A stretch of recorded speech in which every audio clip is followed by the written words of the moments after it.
नमस्कार मित्रों, RBI एफपीसीएस classes में आप सभी का स्वागत है। आज हम लोहा और इस्पात उद्योग पर चर्चा करेंगे। भारत के सभी लोगों को लोहा और इस्पात उद्योग के बारे में जानना चाहिए। वहीं प्रतियोगी परीक्षा में कहीं से भी पूछा जा सकता है, कहीं किसी भी परीक्षा में यहाँ से प्रश्न बनता ही है। चलिए शुरुआत करते हैं। नोट्स हैं, आप लिखते भी जाइए। लोहा और इस्पात उद्योग एक आधारभूत उद्योग है। भारत में आधुनिक रूप से इस्पात बनाने का प्रथम प्रयास 1830 ईस्वी में पोर्टो नोवा, जो कि तत्कालीन मद्रास अब तमिलनाडु है, पोर्टो नोवा के पास किया गया था, परंतु यह कारखाना कुछ समय बाद फेल हो गया। फिर भारत में 1874, याद रखिए, 1874 में प्रथम बार बंगाल आयरन वर्क कंपनी, कहाँ पे, कुल्टी, कुल्टी कहाँ है, पश्चिम बंगाल में स्थापना हुई। 1874, याद रखिए, Bengal iron works company. Bharat में टाटा आयरन और स्टील कंपनी टिस्को द्वारा 1907 में साकची जमशेदपुर में एक नए कारखाने की स्थापना की गई, जिसने वर्ष 1908 में कच्चा लोहा, 1911 में इस्पात का उत्पादन शुरू कर दिया। टाटा का है ये। अब इसका नाम टाटा स्टील लिमिटेड है। वर्ल्ड स्टील एसोसिएशन जारी रिपोर्ट वर्ल्ड स्टील इन फिगर्स 2023 की रिपोर्ट के अनुसार वर्ष 2022 में टाटा स्टील समूह द्वारा 10वीं सबसे बड़ी इस्पात कंपनी बन गई है, जिसकी कच्चे स्टील की वार्षिक उत्पादन क्षमता इतनी है। ये करंट का क्वेश्चन है, आप इसे वो कर लीजिएगा अपडेट।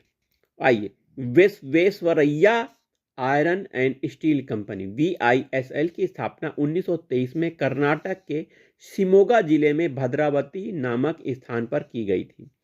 इसे कच्चा लोहा बाबा बूदन की पहाड़ी के केम्मनगुंडी खांड से, ये बाबा बूदन पहाड़ी कर्नाटक राज्य में पाई जाती हैं। कच्चा लोहा यहाँ से मिल गया बाबा बूदन पहाड़ी से। चूना मिलेगा आपकी भंडी गुड्डा से प्राप्त होता है। कोयले का स्थानीय आपूर्ति न होने के कारण यह शक्ति के लिए चारकोल या लकड़ी का प्रयोग किया जाता था, जो मलनाड वन क्षेत्र से प्राप्त होता है। 1989 से ही यह क्या steel Authority of India company के अनुषंगी के रूप में थी। 1998 में क्या हुआ, इसका विलय सेल में कर दिया गया, सेल में पूरी तरह से हो गया। ठीक है कि नहीं, किसका, Visvesvaraya iron and steel company का विलय, जो कि 1923 में कर्नाटक में स्थापित हुई थी, कर्नाटक जिले के शिमोगे जिले में भद्रावती के पास। 1998 में सेल में इसका पूरी तरह विलय हो गया। स्वतंत्रता के पश्चात भारत की द्वितीय पंचवर्षीय योजना में भारी और आधारभूत उद्योगों पर विशेष बल दिया गया। इसी के आधार पर उड़ीसा के राउरकेला में, भिलाई छत्तीसगढ़ में, दुर्गापुर पश्चिम बंगाल में इस्पात संयंत्र की स्थापना की गई। वहीं मैप के माध्यम से आपको भारत के प्रमुख लोहा और इस्पात संयंत्र को हम दिखा रहे हैं। तो भारत में प्रमुख लोहा और इस्पात संयंत्र आपको दिख रहा है मैप में, देखिए, दुर्गापुर पश्चिम बंगाल, बर्नपुर पश्चिम बंगाल, बोकारो, देखिए बोकारो दिख रहा है, राउरकेला उड़ीसा, जमशेदपुर देखिए आपको दिख रहा है उड़ीसा का, भिलाई छत्तीसगढ़ दिख रहा है, विशाखापट्टनम, विजयनगर देखिए आपको दिख रहा है, भद्रावती कर्नाटक का क्षेत्र, सलेम तमिलनाडु का क्षेत्र, ये सब क्षेत्र लोहा और इस्पात उद्योग के लिए प्रसिद्ध है। मैप में आपने ये सब देखा। वहीं राउरकेला इस्पात संयंत्र या हिंदुस्तान स्टील लिमिटेड राउरकेला उड़ीसा में स्थित है, उड़ीसा के सुंदरगढ़ जिले में स्थित है। इस कारखाने को जर्मनी की सहायता से स्थापित किया गया था। जर्मनी में कौन सी कंपनी, क्रुप्स और डीमेग के सहयोग से। तो जर्मनी के सहयोग से राउरकेला इस्पात संयंत्र की स्थापना हुई थी। यह मैग्नीज और चूने के पत्थर के भंडारों के निकट स्थित है। यहाँ लौह अयस्क उड़ीसा के सुंदरगढ़ और क्यूझर अथवा केंदुझार जिले से लाया जाता है। कोयला बोकारो, झरिया, तालचेर क्षेत्र से, कोकिंग कोयला कारगली के कोयला प्रक्षालन केंद्र से, मैग्नीज चूना का पत्थर डोलोमाइट वीरमित्रपुर से प्राप्त किया जाता है। तो इसे हीराकुंड से सस्ती पन बिजली आसानी से प्राप्त हो जाती है। आइए राउरकेला के बाद हम जानते हैं भिलाई इस्पात संयंत्र केंद्र पर देखते हैं। भिलाई इस्पात संयंत्र की स्थापना सोवियत संघ, जो कि पूर्व का नाम है, अब रूस कहा जाता है, पूर्व सोवियत संघ के सहयोग से सहायता से वर्तमान में छत्तीसगढ़ राज्य के दुर्ग जिले में भिलाई नामक स्थान पर कोलकाता मुंबई रेल मार्ग के सहारे की गई। भिलाई इस्पात संयंत्र को लौह अयस्क की आपूर्ति डल्ली राजहरा द्वारा लौह भंडार से होती है। आइए अगला पश्चिम बंगाल का है दुर्गापुर।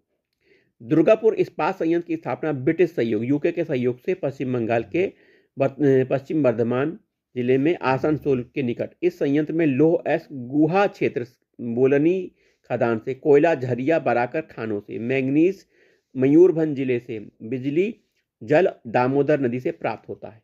अगला है बोकारो स्टील संयंत्र बीएसएल। बोकारो संयंत्र झारखंड राज्य के बोकारो जिले में बोकारो दामोदर नदियों के संगम के पास पूर्व सोवियत संघ के सहयोग से लगाया गया था। 1973 में Steel Authority of India SAIL की स्थापना की गई थी। 1973 में सेल की स्थापना हुई। आइए लौह और इस्पात उद्योग के लिए खनिज पदार्थों के रूप में लौह अयस्क, कोकिंग कोयला, मैंगनीज, रॉक फास्फेट, सोरा, डोलोमाइट, क्रोमियम प्रमुख हैं। तो प्रमुख खनिज पदार्थ लौह अयस्क के लिए लौह अयस्क, कोकिंग कोयला, मैंगनीज, रॉक फास्फेट, सोरा, डोलोमाइट, क्रोमियम। देश में कोककारी कोयले की कमी के कारण मुख्यतः ऑस्ट्रेलिया से इसका आयात किया जाता है। स्टेनलेस स्टील बनाने में सामान्यतः क्रोमियम और निकेल का प्रयोग किया जाता है। इन दोनों को ही लौह धातु के साथ मिलाकर कुछ मात्रा में कार्बन डालकर स्टेनलेस स्टील तैयार किया जाता है। इसके अतिरिक्त स्टेनलेस स्टील में सिलिकॉन, मैग्नीज को भी अलग अलग मात्रा में डाला जाता है, मात्रा होती है। अन्य उपयोगी गुण लाने हेतु इसमें मॉलिब्डेनम भी मिश्रित किया जाता है। मॉलिब्डेनम। विशाखापत्तनम इस्पात संयंत्र भारत का पहला समुद्र तट पर स्थित इस्पात कारखाना है। इस संयंत्र को लौह अयस्क की आपूर्ति बैलाडीला छत्तीसगढ़ की खान से होता है।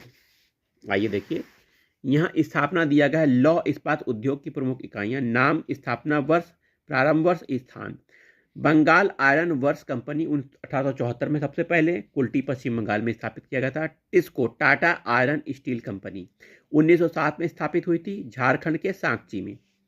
Indian iron and steel company IISCO 1918 में बर्नपुर पश्चिम बंगाल में। Visvesvaraya iron and steel limited 1923 में भद्रावती कर्नाटक में। राउरकेला इस्पात संयंत्र 1959 राउरकेला उड़ीसा में। भिलाई इस्पात संयंत्र 1959 भिलाई छत्तीसगढ़। दुर्गापुर इस्पात संयंत्र 1959 दुर्गापुर पश्चिम बंगाल। बोकारो स्टील संयंत्र 1964 बोकारो झारखंड। सलेम इस्पात संयंत्र 1972 सलेम तमिलनाडु। विशाखापट्टनम इस्पात संयंत्र कारखाना 1971 विशाखापट्टनम आंध्र प्रदेश। और जिंदल विजयनगर स्टील लिमिटेड 1994 हॉसपेटे कर्नाटक।